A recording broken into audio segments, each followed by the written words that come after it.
We're in the second week of this series entitled Jesus, Licensed Marriage and Family Therapist. Here's where this series comes from. It's the very simple observation that the people in Jesus' day that he interacted with or who came to listen to him and hear him are any different than you. They're not any different from the people around you. They had marital problems.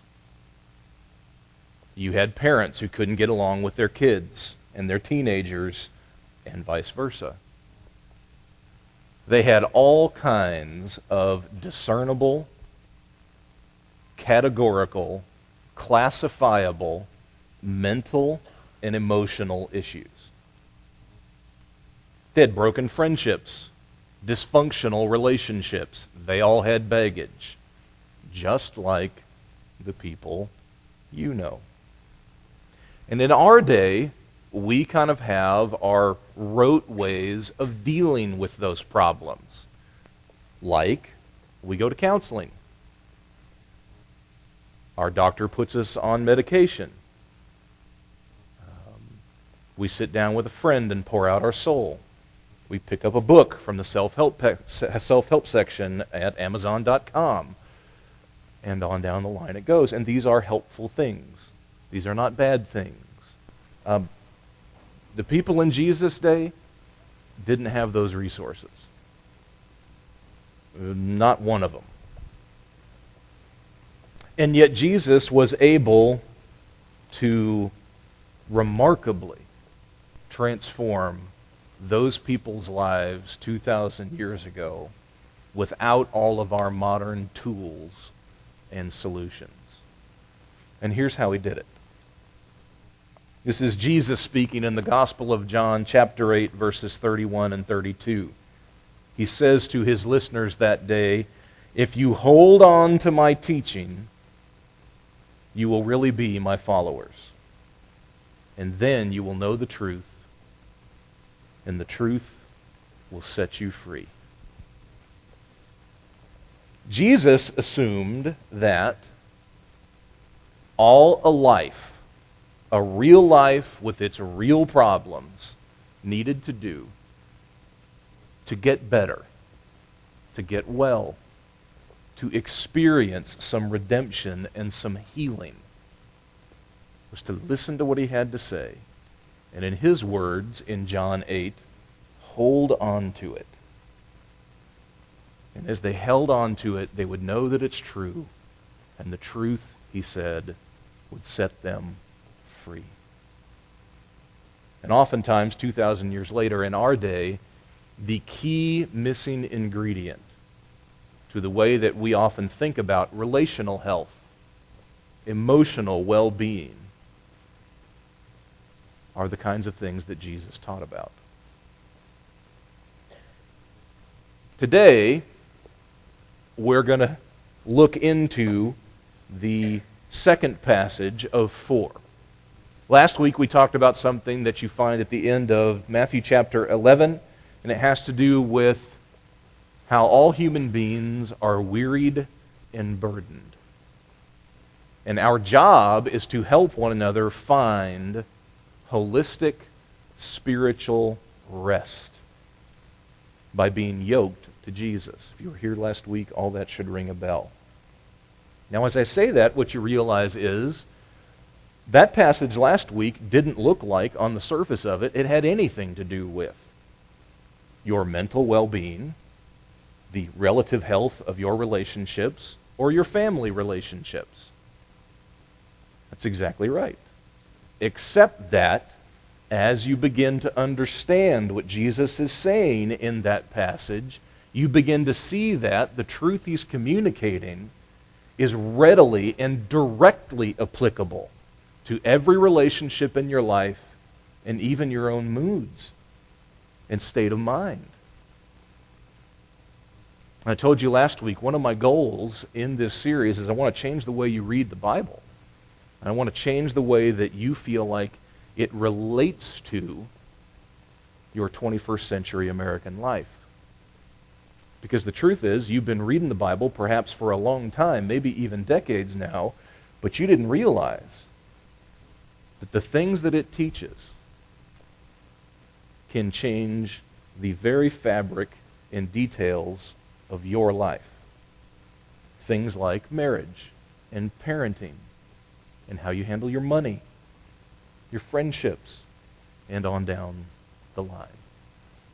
Here's the passage we're going to look at today. And it too seems like it has almost nothing to do with the nitty-gritty of the relationships you actually have in your life, your moods, your emotions, and so on. This comes to us from the Sermon on the Mount, which is a long sermon that's recorded at the beginning of the Gospel of Matthew. There's part of this passage that I'll mention in a minute that Jesus talks about in different ways and different times in his life, somewhere upwards of 6 times. So it's a favorite subject of his. Jesus, speaking toward the end of Matthew chapter 5, says, "You have heard it said in the Old Testament that you should not commit adultery. But I say to you that everyone who looks at a woman with lust in his heart has already committed adultery with her." Okay. This occurs in a series of statements like this that Jesus is going to make. And what he's trying to do for his listeners is tell them that they've really gotten the Bible, in their case the Old Testament, all wrong. See, they read this one of the 10 commandments, don't commit adultery, which is to say don't have inappropriate sexual relationships outside of marriage. They read it like that's about behavior. That's about externals. And Jesus says you've read it all wrong. That's never what the intent of the Old Testament was about. It's actually about the heart. It's about what goes on the inside. Because behavior is always driven by what goes on the inside. Here's some other examples that Jesus will use in Matthew chapter 5 of the same thing. Jesus says, you've heard it said in the Old Testament, don't murder. But Jesus says, I tell you, don't hate. You've heard it said in the Old Testament, an eye for an eye and a tooth for a tooth. But Jesus says, I tell you, turn the other cheek. You've heard it said, love your friends, hate your enemies. But I say to you, love your enemies and pray for those who persecute you. This is what Jesus is trying to do for the bulk of Matthew chapter 5. He's trying to change the way that his hearers understand what the Bible is all about and where behavior really comes from and what the root of the problem is for human beings. It actually has very little to do with our behavior and begins somewhere much deeper inside. And if you thought that's remarkable, boy, wait till the next verses. These are the verses that Jesus in his lifetime in varying context says about 6 times. Immediately after that, this is what Jesus says. If your right eye causes you to sin, tear it out and throw it away. For it's better for you to lose one part of your body instead of the whole thing being thrown into hell. If your right hand causes you to sin, cut it off and throw it away, because it's better for you to lose one part of your body than for the whole thing to go to hell. Overstatement much? Wow. See, I told you one time that there's probably a third of what Jesus says that nobody likes to read. This is a paragraph that probably qualifies. Jesus says this is how severe the problem inside of all of us is. That it's like our own bodies are at war with us. It seems like in that paragraph, in fact, that our bodies aren't trustworthy and the instincts that we have aren't trustworthy and that they are trying to trip us up at every turn.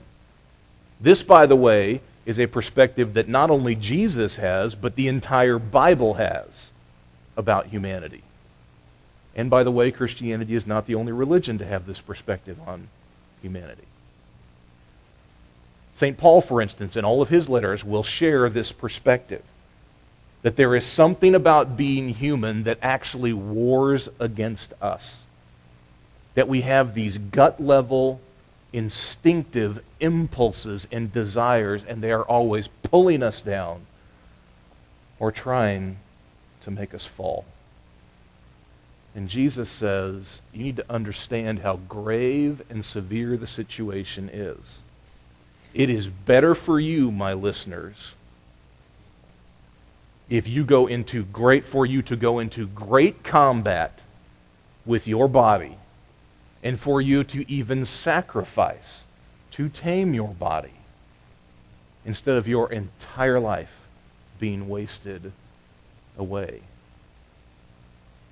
These are the words of Jesus.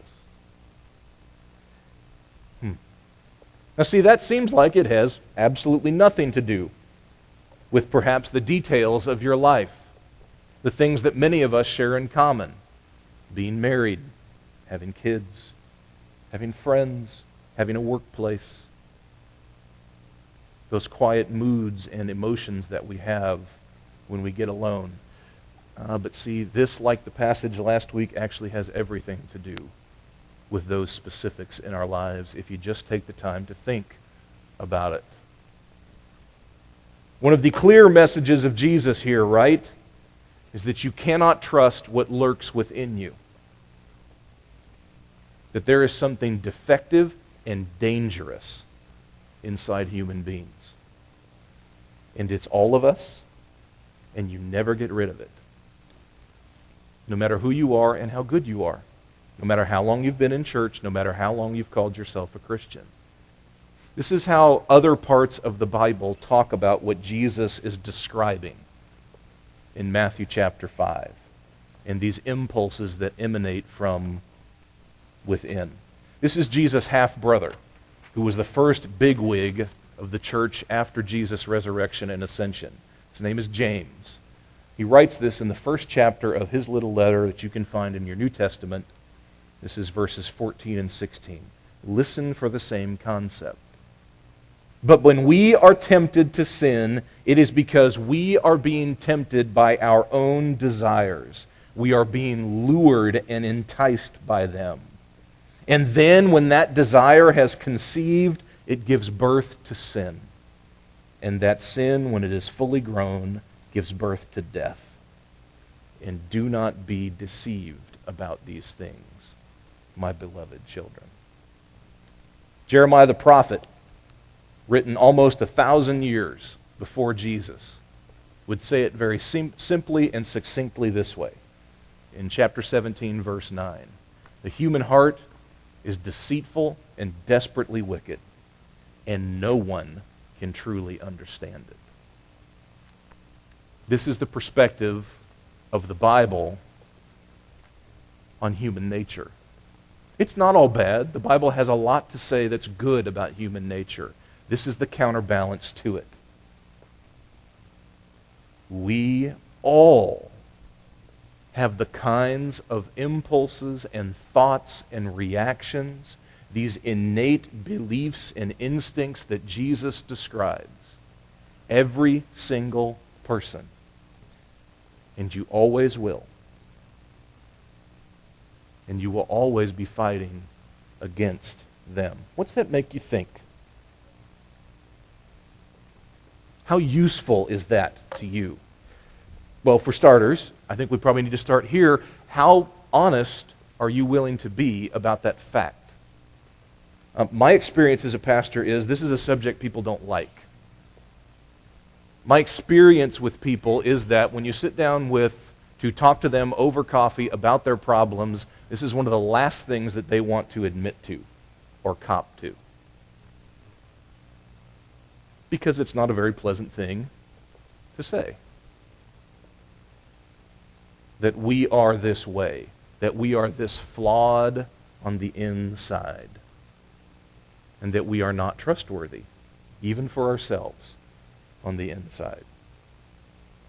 Are you willing to admit that? If you're not, I need to use a psychological word about you. You're in denial. You're not willing to fess up to what, if an objective observer looked at your life and was given privy access to the inside, what he might find is going on there. And here's the thing, it doesn't make you any better or worse or different from anybody else. This is a universal human issue. I have it, you have it, everybody has it. Let's at least be willing then to say we will no longer live in denial about it. This is true of me. Maybe it's not hate. Maybe it's not lust. Maybe it's not loving my friends and hating my enemies, 3 of Jesus' examples from Matthew 5, but I get it. Inside of me pulsates a heart that is greedy, that's impatient, that's anxious. On and on and on it goes, right? Okay. Is there any hope for somebody who's in denial about this? What's the right prescription for somebody who is? To answer that, let me raise a hypothetical with you. And by raising this hypothetical, I'm not comparing anybody in the room to the person I'm about to mention. Should Hitler have been depressed? I don't know why we always use Hitler. There's a whole bunch of other people in human history you could use. We'll go with Hitler. Should Hitler have been depressed? Yes. All the Prozac in the world couldn't make Hitler okay. Okay? I can imagine how someone who didn't have this spiritual or moral component to the way they look at the world, I could imagine what their counsel might be to Hitler. If you just had a better family environment growing up, then you wouldn't have turned out this way. If you just would have not had the genetic history you have, you would have turned out better. Really? I'm pretty sure there is no prescription in the world to make Hitler okay. Because it's not about that. Hitler is the kind of person who shows, who demonstrates that there are things going on inside of human beings that if left unchecked, that if let go run amok, can be extraordinarily evil, grotesque, horrendous. Your morality, how you behave, it affects how you feel. It affects how you think. And of course, it affects how you treat other people. We need to be willing to be honest. The way that Jesus would say, very starkly that day, so long ago in Matthew 5. Yep. Sometimes it feels like we are captives. What we want to do, using the words of St. Paul at the end of Romans chapter 7, the life that we want to live, the people that we want to be, sometimes they feel captive to this other us, this darker us, this shadow self. Sometimes we feel like we can't break free. And it's okay to be honest about that. Do you know how that worst part of you affects other people? Because it does. Let me use that word again, denial. If you are not willing to admit and to acknowledge and maybe even to find out what your particular worst impulses are, then you are a danger to everyone around you. You're a danger to your wife. You're a danger to your kids. You're a danger to your friends. Because you are a loose cannon that may go off at any time simply because you are not choosing the route of self-knowledge and humility. that's willing to say, Jesus is describing me. And I am that kind of person. Because we're talking about emotional well-being and mental health, I mentioned last week that there are diagnosable issues that I have had to wrestle with my entire life. You better believe I have to be willing in my own life to acknowledge what those things are and how they can potentially affect the people around me, yes, even the people I love the most. You are ultimately responsible for the way you affect other people. This is one of the most basic components of a Christian worldview or perspective or ethic. You are responsible for how you affect other people. Have you ever given that much thought? You may be someone who struggles with a temper, an out-of-control, quick temper. You may even be willing to offhandedly acknowledge that. But A, you may not be willing to acknowledge how deep and severe it is, because it's hard to face that fact.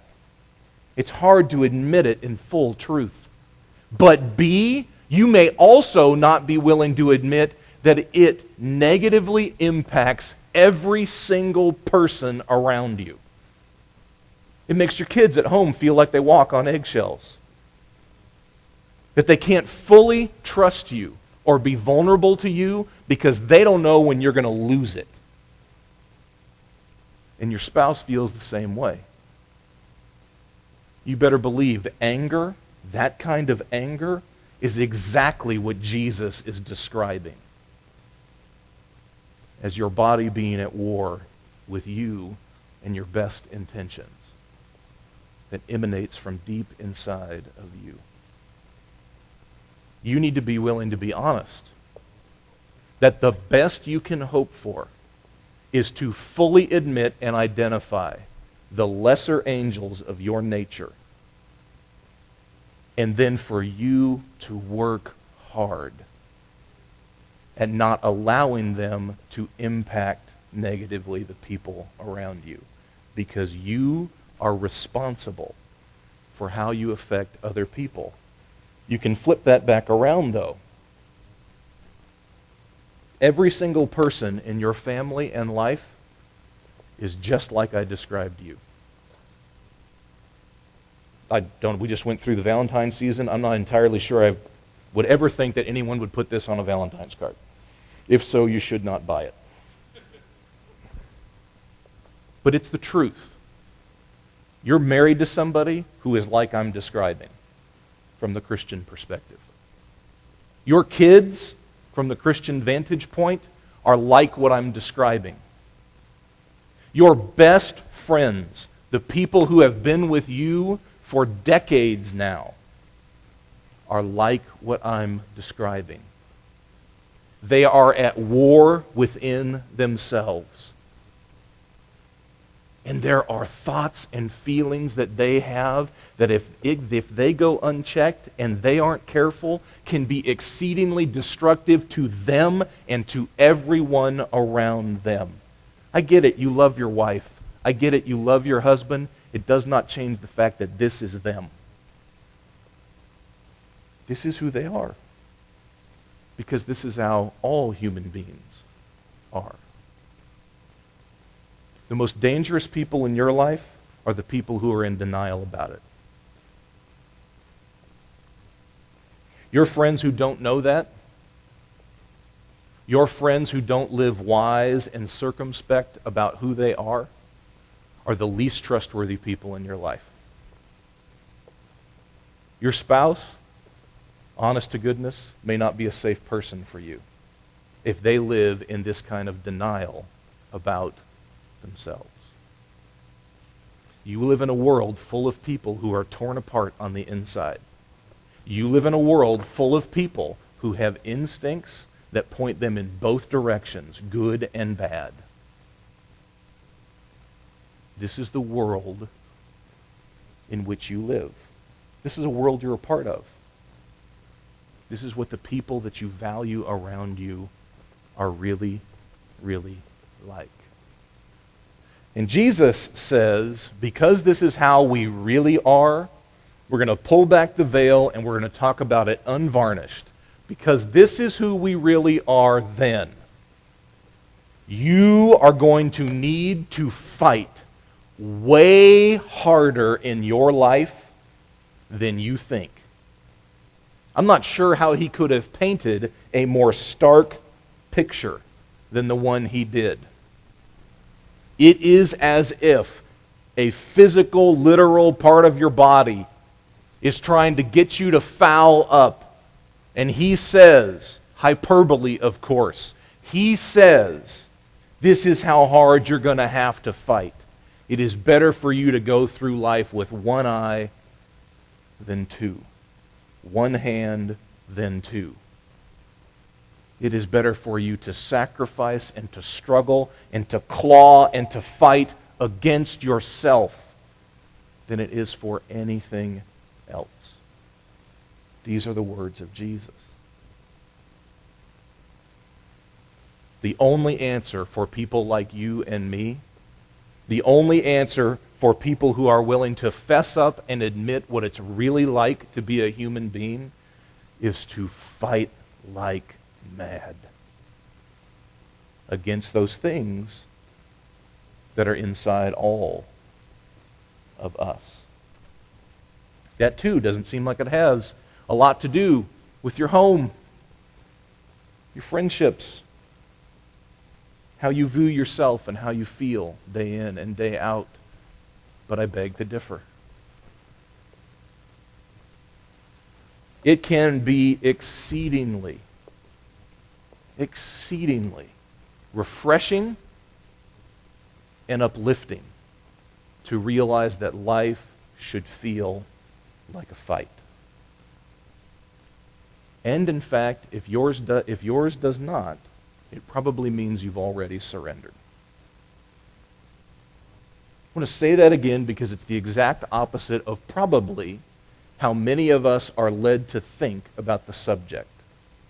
Most of us are led to think that what we want in life is a life that does not feel like a conflict, a constant battle with ourselves, against ourselves, that's stress-free, where someday we really can sail out on smooth waters with not a ripple in sight. This is not the life that Jesus imagined for anybody.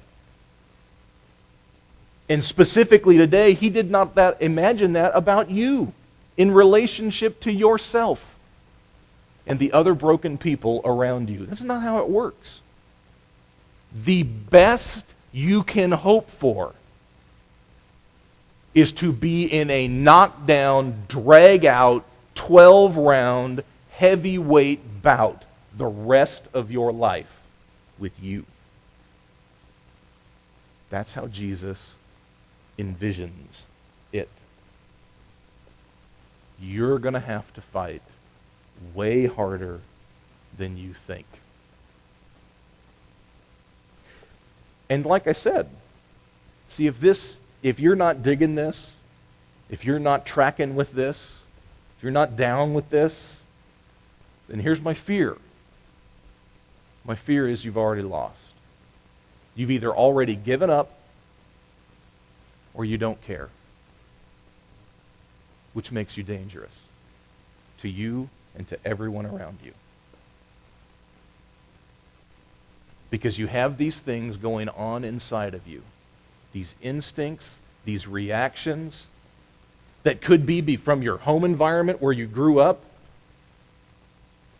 It could be just a personality trait run amok. Who knows where it's from? You got them. I got them. And if you're not willing to fight against them, then you've already rolled over and surrendered. You are their puppet. And maybe you'd be willing to say with me, you don't want to live like a puppet anymore. So maybe you leave here today and you realize, man, Jesus is right. My entire life is run through with fear. Everything I do is because I'm afraid. I'm afraid of losing my job. I'm afraid that my husband is going to walk out on me. I'm afraid my kids aren't going to turn out the way that I want. I'm afraid my boss is going to write me up. I'm afraid that the world around me today is going to treat me like the world yesterday did, and I'm afraid. Your fear's winning. Get in the fight. That's the way it should be. Anger, greed, pride, hate, liking only the people you should like, these are the examples that Jesus used. These are the examples that the rest of your Bible would use about the things inside of us that you, as a Christian person, if you happen to be, are obligated to fight against. Keep going. How's that make you change the way you think about your feelings and your state of mind? Well, all of a sudden, doesn't it kind of reverse it?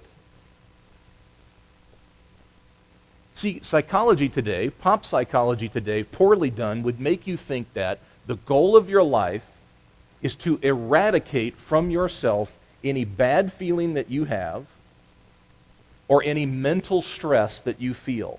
I am sorry. I don't think you can live by the words of Jesus in Matthew 5 with an absence of emotion and mental stress. I don't think so. I don't think there's a magic pill anywhere that can remove you from the fight that Jesus described. And realizing that is liberating. You may need to be in counseling. You may need a neurochemical boost for your depression. Nothing wrong with that. Please don't think that's going to fix the whole thing. It's liberating to realize, oh, maybe part of why I feel the way I do is because I've started to fight.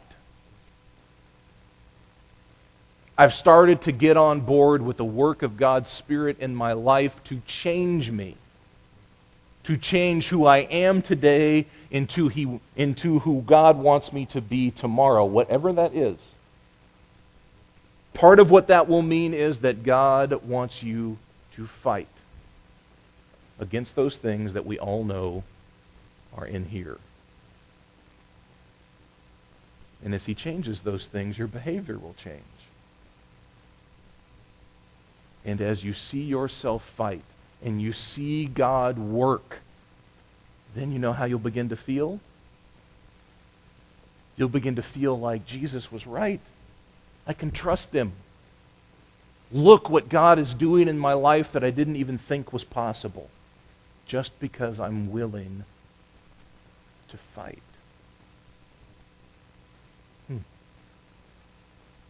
Don't believe the myth.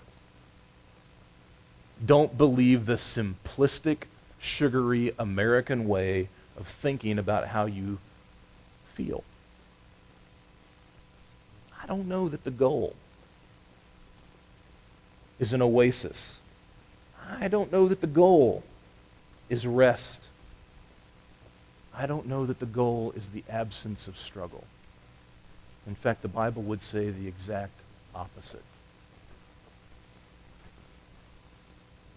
How do the words of Jesus make you think about your marriage or your family or your relationships just a little different? Well, this way. You know what you are with your wife? You know what you are with your teenage daughter? You know what you are with your best friend? You are fellow soldiers in the fight. You are partners in the fray. That's what you're supposed to be.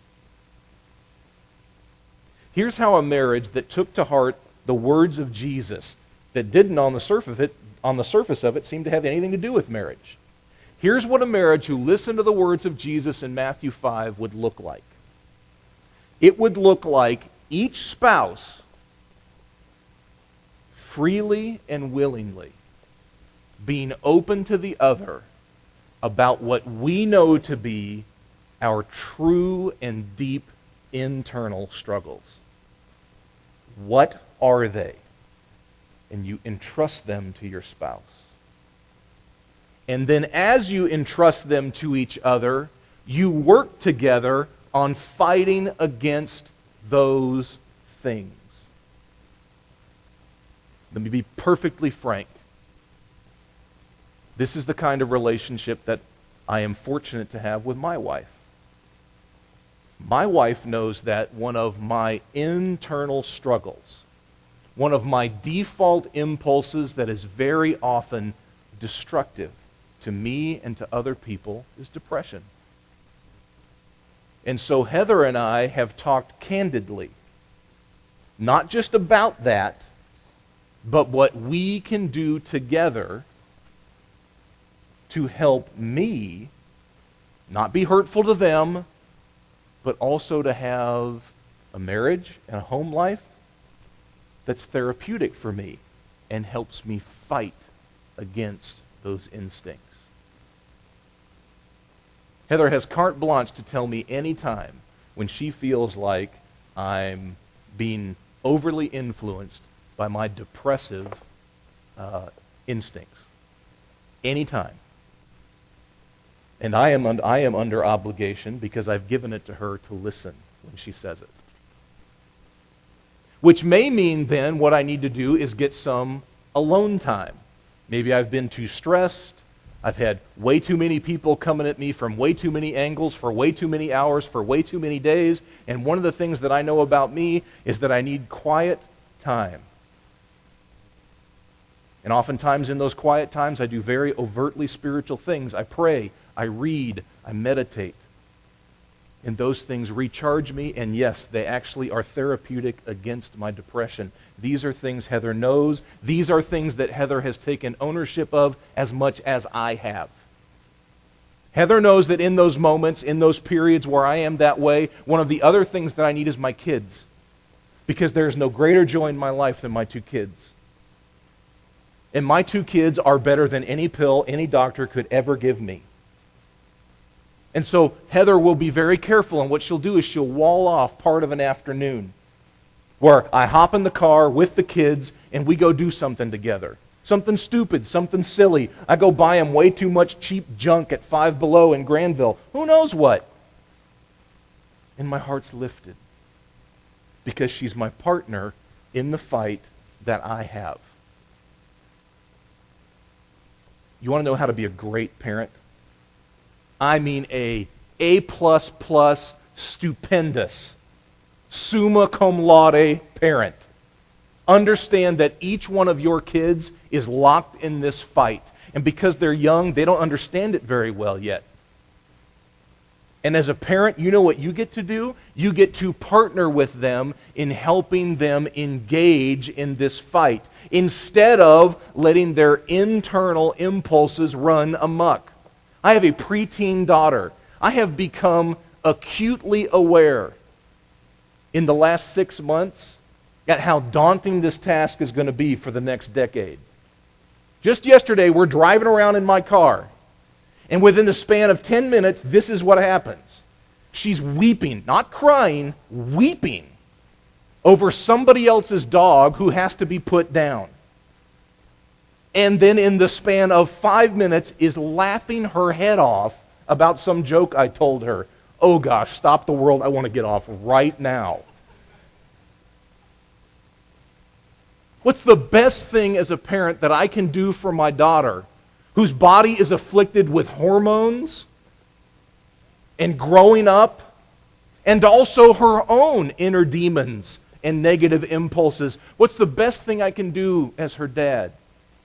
It is to have a very open and vulnerable communication channel with her, and for me to help her to have her eyes open about the fact that there's all kinds of stuff going on inside of her right now. And the best thing she can do is to admit it, not be afraid of it, not be embarrassed by it. Admit it. And then let's talk candidly about those things that she feels maybe for the first time in her life. that she really, really wants to do, but she knows they're really, really wrong. And then let's partner together to fight against those things. That's what it looks like in my little world, my little neighborhood, in my life. That's what it looks like for me to take the words of Jesus in Matthew 5 seriously and to say, oh, I get it. This is not about somebody else's life. This is not just a nice moral, spiritual principle. This idea is meant to change everything. Every relationship I have, every person I interact with, it's meant to be put into practice there. You see that? The best marriages and the best families and the best friends understand that what they are partners in a fight. They are compatriots. They are comrades. They do not allow one another. They don't even want to live in the denial that most of us do, pretending as if we are better than we really are. And instead they say, no, this is me. And there's plenty of good in me. But Jesus is right. There's plenty of bad too. And I need help. I need your help.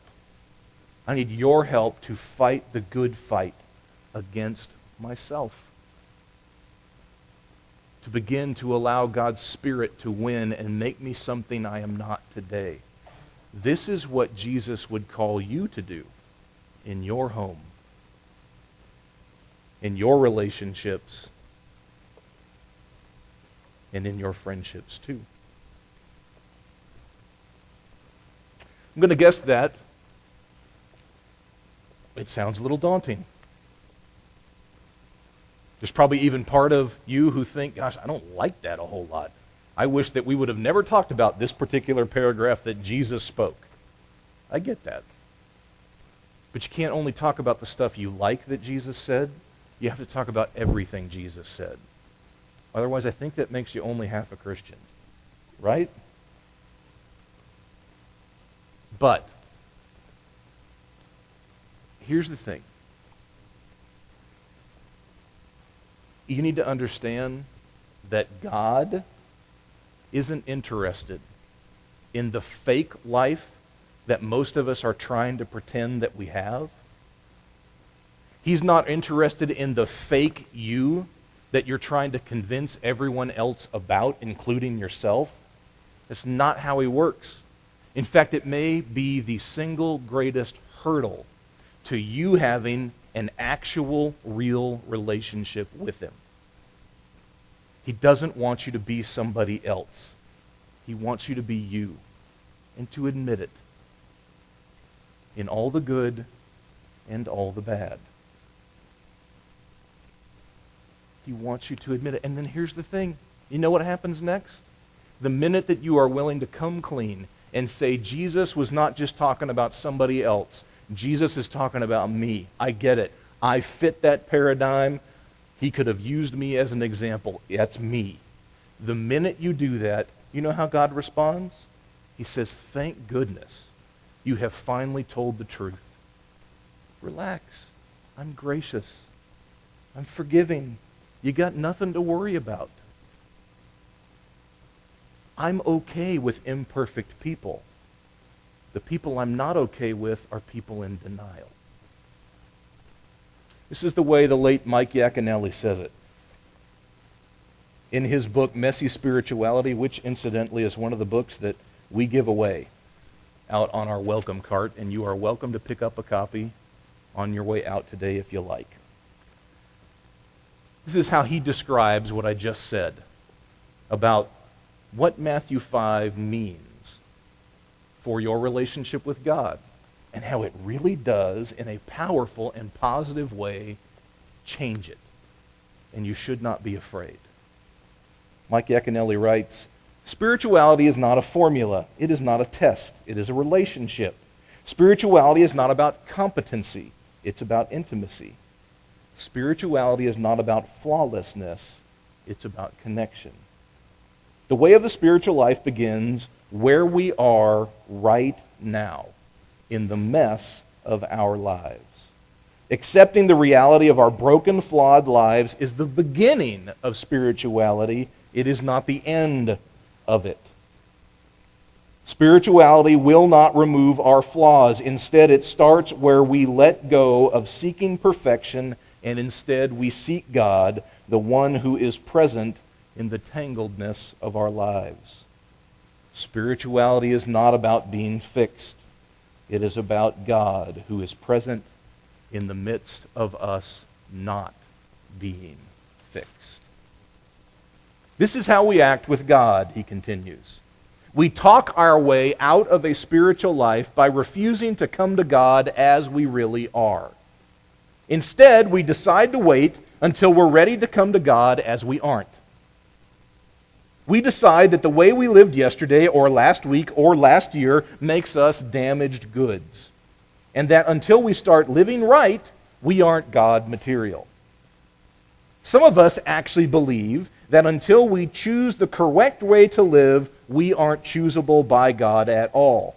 That until we clean up the mess, Jesus won't have anything to do with us. And just the opposite is true. Until we admit that we are a mess, Jesus won't have anything to do with us. Once we admit how wrong and mixed up and lost we can sometimes be, Jesus shows up quickly and unexpectedly. According to the Bible, Jesus prefers the lost to the found, the losers to the winners, the broken to the whole, and the crippled instead of the well. That's a Jesus worth believing in.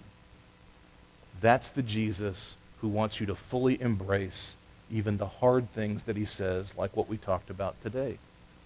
And that's the Jesus who, once you admit it, will show up, as Yaconelli says, quickly and unexpectedly, right in the midst of your messy life.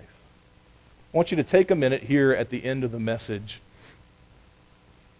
and give God some space, some room to direct your thoughts about how you can take this passage from Matthew 5 and what it says about human beings and how you can begin not just to reshape your life, but reshape some of the details of your life, like how you parent, your marriage, your friendships, even how you view and think about yourself.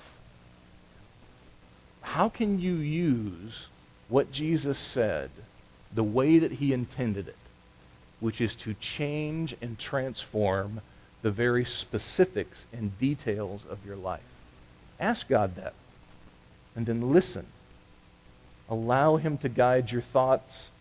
Maybe make a commitment or two to how you will be different in the forthcoming weeks, and then I'll pray for us all.